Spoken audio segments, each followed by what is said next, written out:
it is my pleasure to introduce our guests from United Talent Agency, or UTA. They will share a bit about the agency, their roles in it, and the work they do to make creative projects happen. I'm also looking forward to hearing them share a bit about how they are working to increase representation both behind and in front of the camera, making sure that the diversity present in our society is reflected in the stories that get told. There will be time at the end for you to ask questions, so feel free to enter those in the chat and I'll follow through as they're sharing. So without further ado, I'd like to introduce Laura Roenick, Director of Learning and Development at UTA. We are grateful to have Laura joining us, as well as a few other guests that she will introduce. It's great to have you all. Thank you and welcome, Laura. Excellent. Thank you so much, Ashley. It's our pleasure to be here. As Ashley said, I'm Laura Roenick. I oversee learning and development for UTA. I sit on our HR team.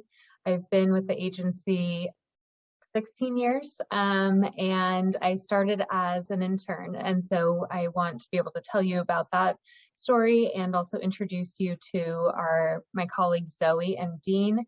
But first, we wanted to start with a bit about UTA. So I'm going to pull up a video which will be able to tell UTA's story in pictures and using our clients' amazing work much better than I could. So let me know if you see.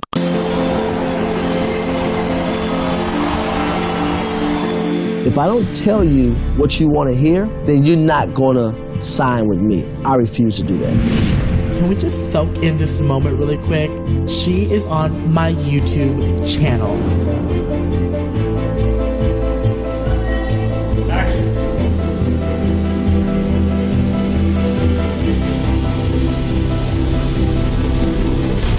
Ready? You could just feel the connection to the material.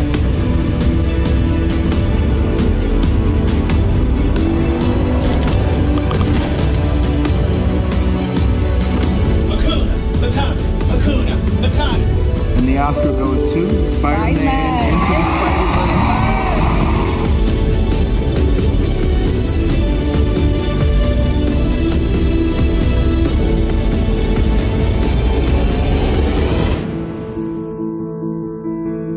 Turn around, look at what you see.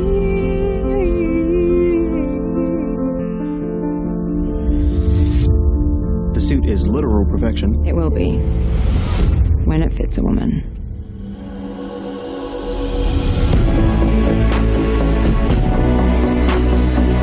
Our voices have to be heard for democracy to work. We just need an ambition and an intention.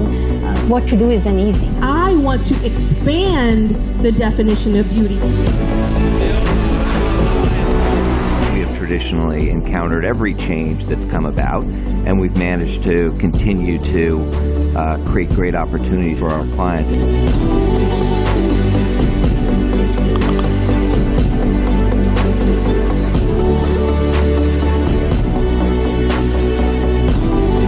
Well, it's a product I'm passionate about, luckily. Cannabis. The company is called Houseplant.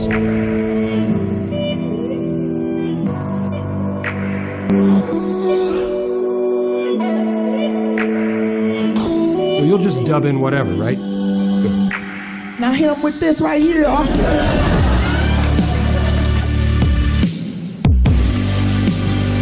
I ran and completed. All right, fine, I didn't.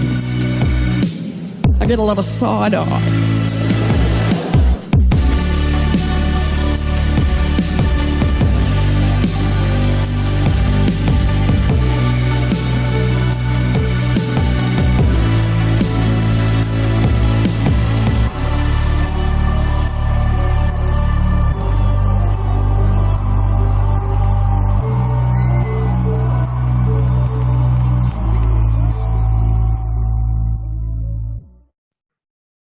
Perfect. So at UTA, we're all about uniting ideas, opportunity with talent.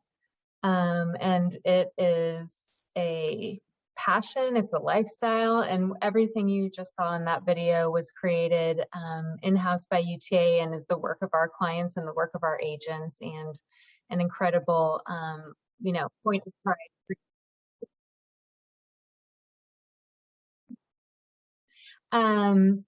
And like I mentioned, I sit in HR, so I don't have the privilege of doing the work every day working with our clients. My clients are our employees, so I'm excited to introduce you to two of them. Today we have Zoe Williamson and Dean Fluker with us. I know you guys got their bios, but I just want to also brag on them for a couple minutes. Zoe is a graduate of New York State at Purchase with a bachelor's degree in literature, and also she utilized the resources at her school to perform music and act. Zoe is a huge advocate for diversity inclusion and has helped lead UTA's Le Femme Majeure program to provide a network for our femme or female identifying music professionals, and also serves on UTA's Employee Nominated Leadership Council alongside Dean Fluker, our other agent here today, which focuses on holding UTA's leadership accountable for 15 inclusion commitments that we made after the summer in 2020. Zoe, you want to say hi for a second? And then I'll introduce Dean. Perfect. Hello, everyone. I'm excited to be here. Laura, I don't know if you want me to say anything else other than hello, and I'm excited to be here. We'll just say that. Let me just brag about Dean for 30 seconds, and then we'll have you jump in with your story, Zoe. So Dean actually is a TV talent agent and represents a large cross-section of artists and actors. Dean actually started his career first in politics, notably as a field organizer in the 2008 presidential campaign for then Senator Barack Obama, among others, before transitioning into entertainment. He'll also talk to you about his brief stint as a teacher, which is a nice moment of connectivity between this group and him.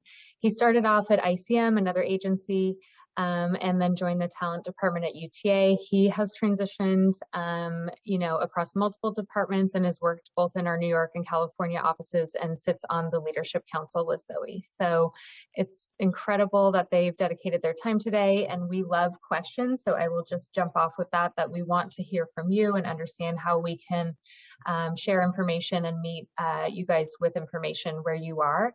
But real quickly, if we could just turn it to Zoe to introduce herself, and then we'll flip to Dean and go from there. Well, thank you. So yeah, hi everybody, Zoe Williamson. So I'm in our New York office at UTA, and as Laura mentioned, sorry, let me back up. I've been with the company for 5 years now. I am out of the music touring division, and while I'm sure all of you know, just to reiterate, some people do not know, what an agent's primary role is in the music touring division is live touring, live dates. However, at a company like UTA, the beauty of doing my job is that there is so much more that we can do with and for our clients. So it's not everything that I do, but it is certainly the bulk of what I do in strategic live touring for musical artists. Beyond that, as Laura mentioned, I am incredibly passionate about intertwining diversity and inclusion into everything that I do. And that includes inside the walls of UTA, inside the walls of this industry, which is very much its own community, and also within the clients that we represent, making sure that we're representing a diverse roster, but we understand how to represent a diverse roster and what that means. So along with the Leadership Council and La Femme Majeure, which I'm really proud of, our music department also works with a coalition that has internal and external partnerships involved called Justice Now. And that coalition I'm very, very proud to be a part of. We created that after last summer in the police killing of George Floyd. And the primary goal is within 4 pillars, which is education, mentorship, empowerment, and fearless imagination. We're striving to continue the work that so many people are doing within UTA and outside of UTA in our industry to progress forward in anti-racism and how that looks within entertainment.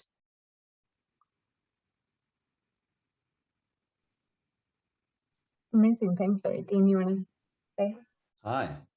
I'm Dean Fluker. Very nice to meet you all, and so nice to see your faces.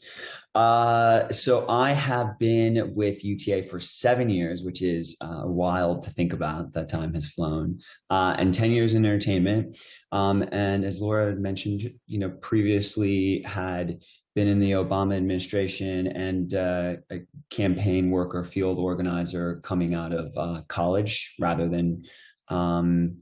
I didn't end up going to law school or business school, deferred at the time, and then just never got back there. But I did have a stint as I taught an entire semester and a half of high school, and was a really great experience. I really, really enjoy working with young people and trying to mentor and take pride in helping do that still through, my spot here at UTA and using this platform as an opportunity to help people grow and find, how that this is a business. Because where I came from, I grew up in the state of Iowa. People don't know that entertainment is an opportunity for them to get into and be on the business side, right? Outside of being in music or sports or whatnot. So, it's always been really, really important to me to make sure that even when I was in New York or LA that we're always making sure we're reaching outside of this quote unquote entertainment bubble that sometimes is created, and making sure that we're bringing new people into the process.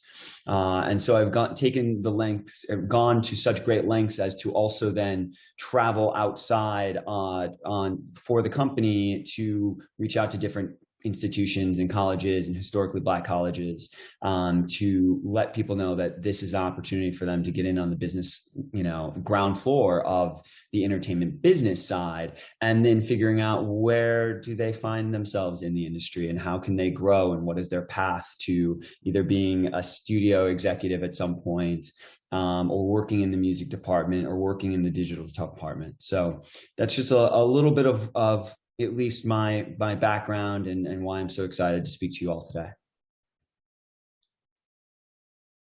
Excellent. Let's toss to Zoe with this question from Allison. And what does your typical day look like? I saw that in the chat. I was like, man, I wish there was a typical day. But I will say that going back to the live touring and kind of how we fit within the agency, but also our role with our clients. Music clients they're very interesting. They have very full teams. So the manager, the label, the publicist, the lawyer, these are all very important and large roles. And we have to always be working together. And to a certain degree, we're in our lane, we're crossing over at times, but very respectful of one another and very respectful of each other's expertise. So going back to what a day-to-day looks like, across an entire roster, I'm going to have a variety of client needs.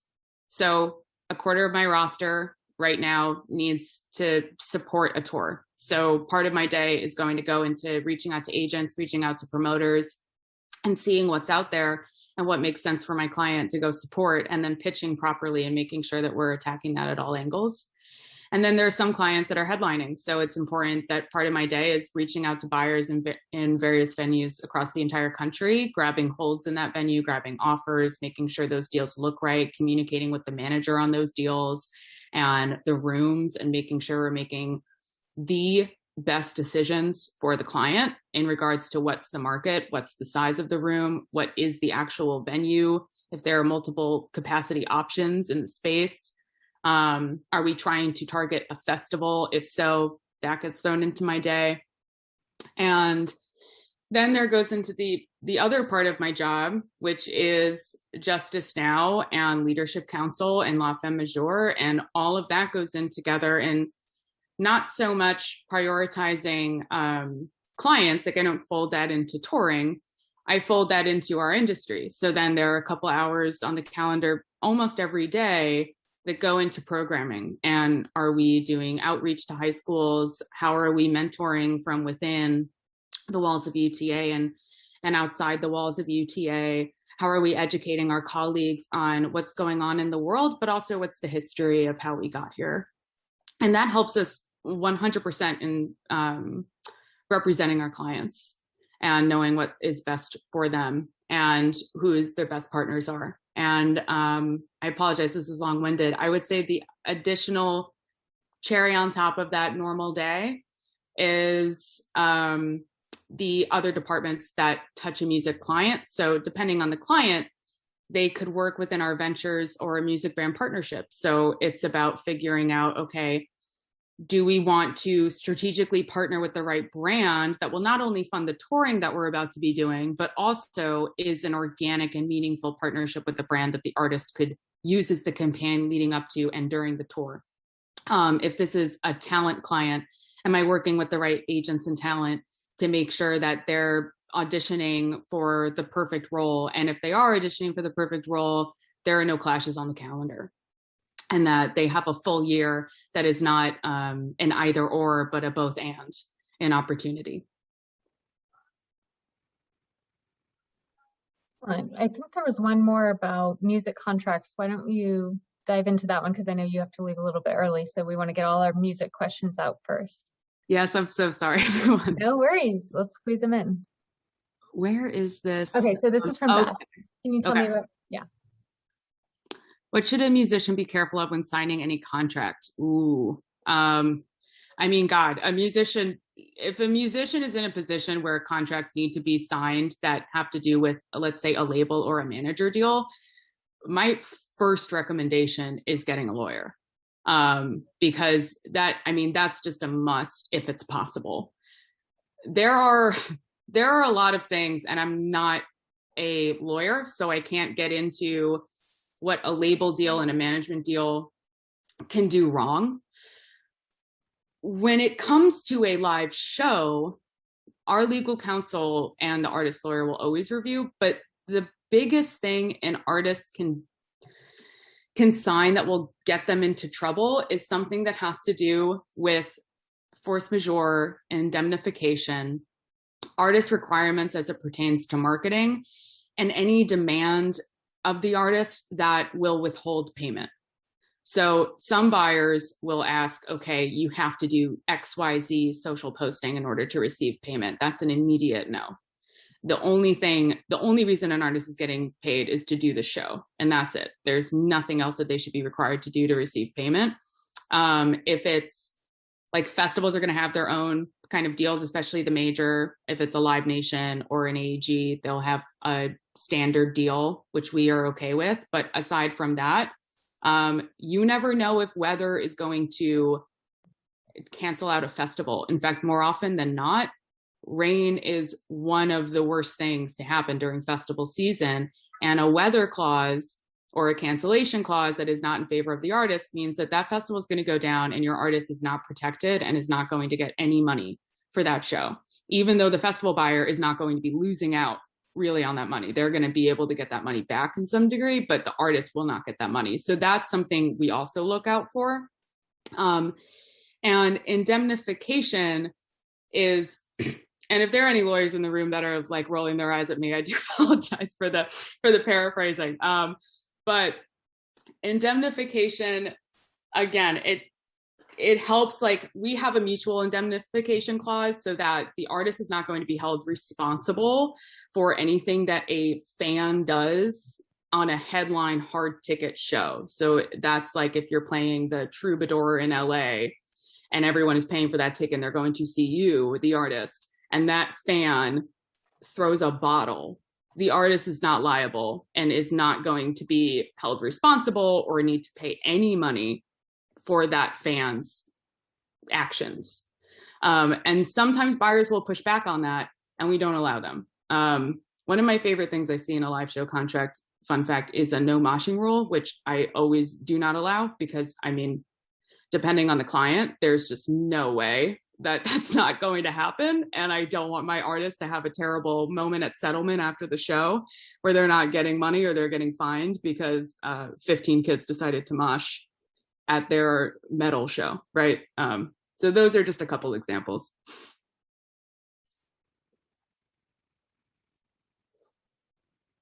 Do we want to squeeze any more music questions in for Zoe before she has to go? If not, I would say another question came in about both you and Dean having diverse backgrounds, what are some things you learned back in high school that supports your work? Wow. Dean, I'll take this one first if you don't mind. In high school, one of the longest jobs I had up until I worked here was as a barista when I was in high school. And I reference that all the time because it taught me so much about the impact I could have on a person's day. And I don't mean this in the sense of like negotiation or mental manipulation or any of that. I just mean in the sense of like, if you can tell someone's in a bad mood, and I mean, don't talk to me before I've had my coffee is such a common saying. Most of the people coming in were in a bad mood, but I could flip their day around. And I knew that if I could, there was a chance that I was going to get $1 in the tip jar. So I understood the value of it as well. And that absolutely transfers here. I know how to help people improve their moods, because when you're negotiating, you do not want to be cranky, and you don't want the person you're negotiating with to be cranky. Everyone should be on the same playing field, because you're not going to compromise if you're not in a good mental state. So that is a life skill that absolutely is applicable in the job I do every day, but it's also something I'm so glad I learned when I was 16, because I don't know where I'd be without it. Dean, do you want to answer that same question? I would say what was really, really helpful to me, probably more than anything, is being in an environment where generally they encouraged me to get involved with extracurricular activities that were outside of my traditional scope or lane. And I had a decently large high school for being in a state like Iowa, and being able to participate in elements outside of, general school, and being a part of like student council, for example, or, participating in speech and debate while also still being a part of, athletics and music and stuff, all I think really, really helped. Gave me opportunities to fail, but also figure out how to communicate properly in a lot of different situations, right? A lot of different types of kids growing up participate in those types of activities, and it's not all the same. And it was really nice to be just in diverse environments for me growing up, and always gave me an opportunity to kind of at least, figure out how to appropriately connect with people, because I think so much, particularly on my side of the business, our job is figuring out how to connect with people, whether it's executives or producers or managers or other artists. It is really a critical kind of like skill set. And I honestly think if I had stayed in just one world of, say, music or athletics or something, I don't think I would have had a diverse background to be able to then also feel comfortable putting myself in situations where I was okay public speaking, for example, or participating in theater or something to that effect. So I think that was really great for me, and having teachers and educators push me in those directions and take the time to open up their offices in the morning and kind of shoot around with me and talk about different things beyond just necessarily education, but like mentor me a little bit as much as they could. And I always really appreciate my educators for that. That's great. And it's so true. I mean, I can definitely think of the teachers in my life that changed the course of my life because they encouraged me or saw something special in me, and it's really meaningful and has made me who I am. And so I know the impact. Both my parents were teachers, my grandparents were teachers, and so I know the impact you guys are making is really real. So thank you for that. Zoe, before you have to go, why don't you tell us maybe your favorite part of your job, day in, day out? And let me see if I missed any other. Nope. Oh, did she say she just jumped? Dang, I missed her. Okay, never mind. Okay, let's go into Dean. Just got me now. Just Dean. Okay, so let's see. Dean, how did you first discover UTA, and what steps led to you joining the company? So somewhere, okay. here's how it all happened. I was in cross country and in college. I had an academic and sports scholarship. I hurt my knee, could no longer do cross country, and forced myself to go and do other things again on a collegiate level. And I found this organization called Scope Productions at the University of Iowa that puts on all of these concerts, and it's in-house. It's a self-promoter.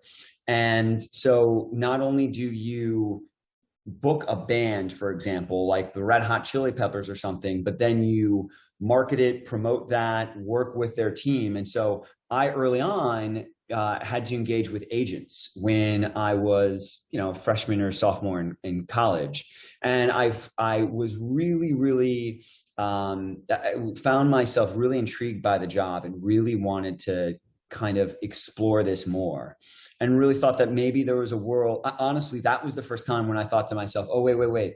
I don't have to just be an artist meaning I'm in front of the camera, or I'm a director, or I'm a writer. I can not be as creative and still be a part of this business. And I remember thinking, okay, check. And cut to me being ready to leave the Obama administration in 2011 prior to the next reelect. And I made the decision I didn't want to stick around and continue forward. I was looking for an opportunity. I wanted to revisit entertainment, figure out what worked for me.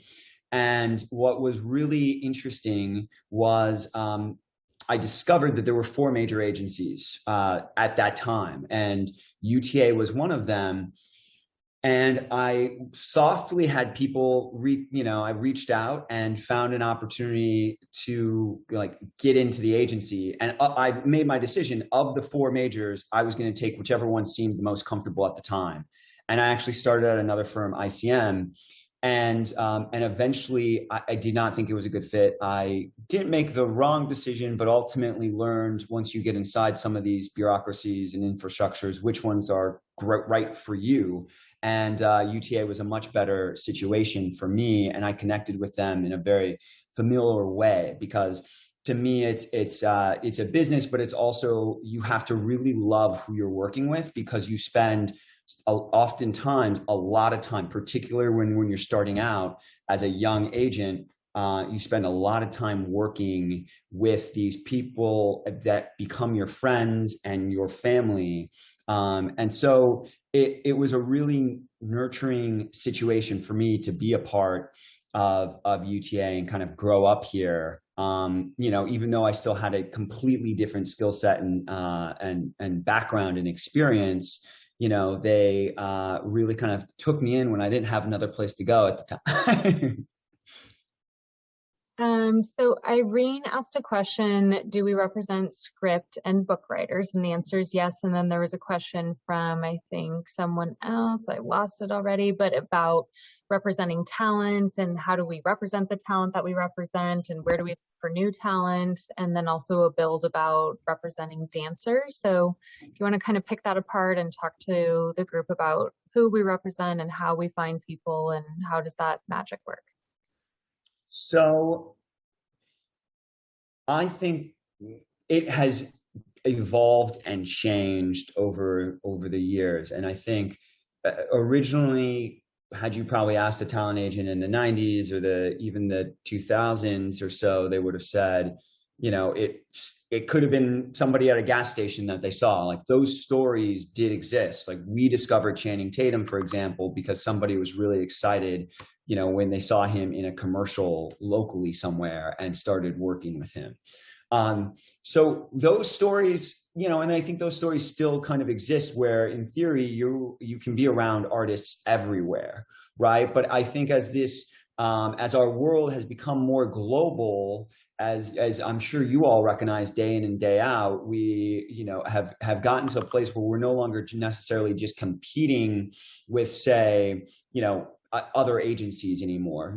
It's really a competitive business where you're competing with the Googles and the Facebooks and the Netflix and the Amazons. And so, I think for us, what we would really like to do is try to find our artists that can build lots and lots of businesses, right? And that's not to say that we're not necessarily, because UTA in particular does this very well, in the business of finding somebody, like for example, like a Benedict Cumberbatch.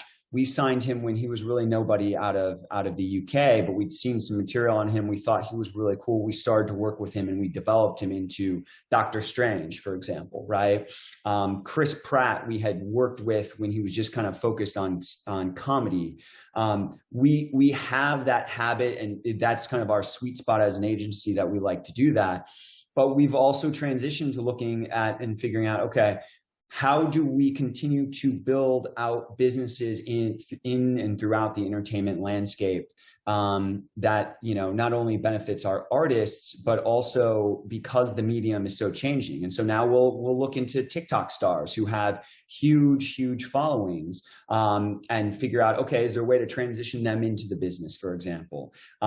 We still look at the agency has grown even in the 7 years that I've been here from, you know, probably like 400 some people perhaps to, you know, I would say 1,000 or so. And that is because the entertainment business has gotten so huge and is so competitive that we ultimately have to have so many other departments that all specialize and have an expertise in different lines of the business of how do you build this business, right? Say podcasting versus building a business in the TikTok world versus books publishing. And so, you know, we're kind of still looking for talent everywhere, but we do look for those for people, artists, brands that we feel like there's a real opportunity to capitalize on helping them build this platform and add layers that they wouldn't have even necessarily thought of when, you know, they maybe opened a company and it has lended us to an opportunity to be able to work with big brands like GNC and Lyft, while also still representing, you know, what most people think of traditional talent agents do, artists like Post Malone, the Jonas Brothers, and so on and so forth. I hope that kind of answered your question. What I see a couple themes of questions of, you know, engaging and motivating the youth that the instructors are working with, specifically business of filmmaking, and, you know, what would you say to those who are trying to make it, you know, and how should these teachers be coaching people along, and kind of what tips would you share? I may have missed that question, but generally nurturing artists. I think kind of nurturing artists. I mean, this one specifically says, how can I help young film producers navigate the business side of filmmaking, dealing with attorneys and accountants? There's another one that says, how can we yes, I see that one. Love the rapid fire chat. I was very behind in it. Yeah,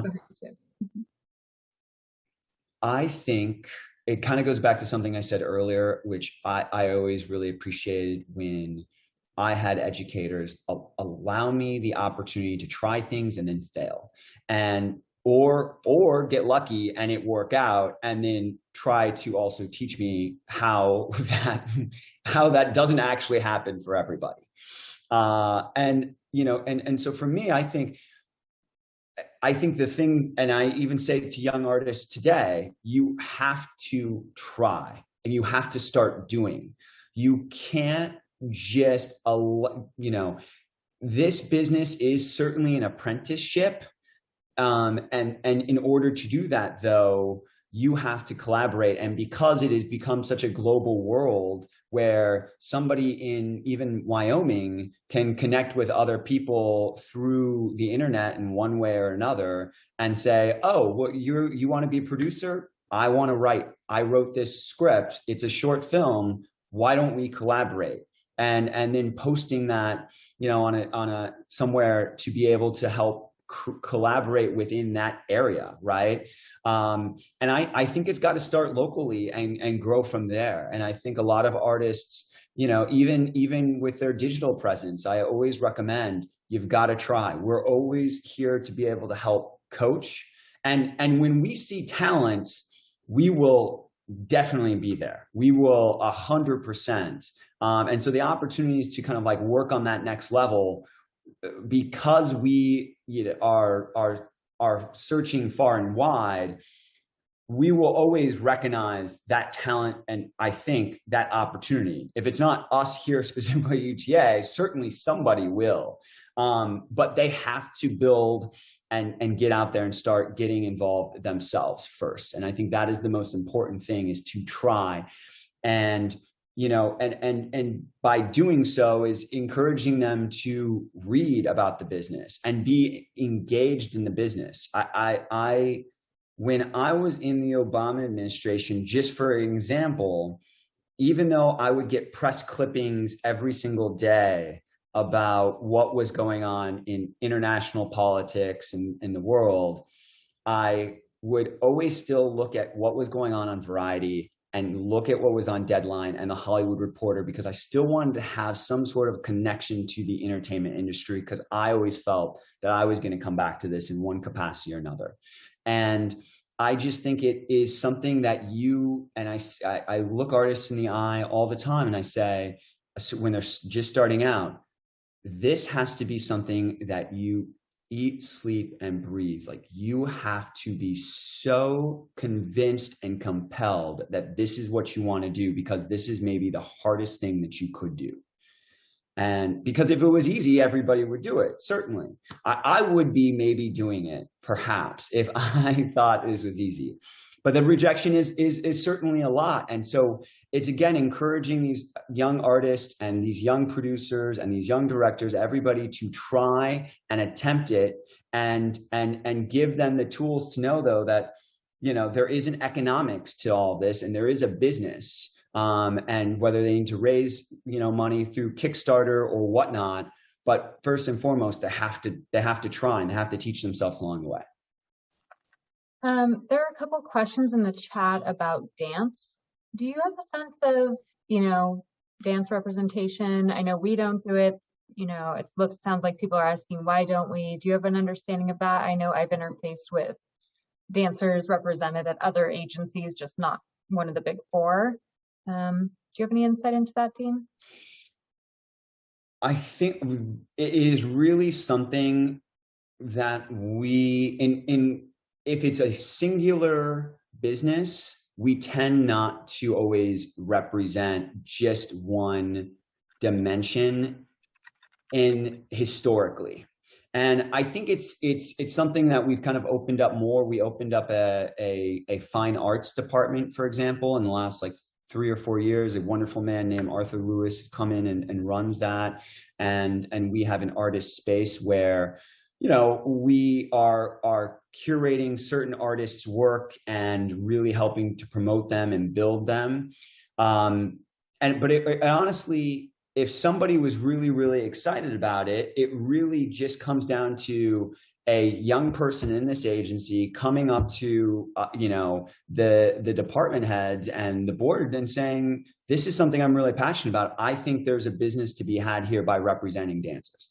And that is really what it comes down to, is that I don't think anybody has necessarily come with that clear vision as to, here's how you create a business, a substantial business representing dancers, on a level that translates and impacts, on against companies on that level of, say, the Netflix or whatnot, right? Because again, from that vantage point, I would argue that's probably what it is, but that doesn't mean it can't happen. Nobody has done it yet, but somebody will. Mm-hmm. And I would say that's probably the same. Joanna just asked about animators, photographers, and visual artists. Like Dean said, we have a fine arts group that represents fine artists, but some of these other areas of the arts just probably haven't broken through to have representation in terms of delivering that business viability for UTA or another company to make a significant investment, make it worth the effort. But never say never. I mean, I think that's what so many departments at UTA have been created by an idea or an opportunity in the marketplace. We just created a department literally 2 weeks ago called our Digital Assets Group, which is going to be focusing on NFTs and the world of digital assets and how we can create opportunity for our clients in that space, because it seems like there's real viability for our clients to have opportunity and new streams of revenue. So I think I think we know we can never say never, and it just takes getting somebody in who has that passion and sees a business opportunity and can create something out of nothing. So, what other? Maybe let's ask Dean, what skills in your political positions did you use that you still use at UTA?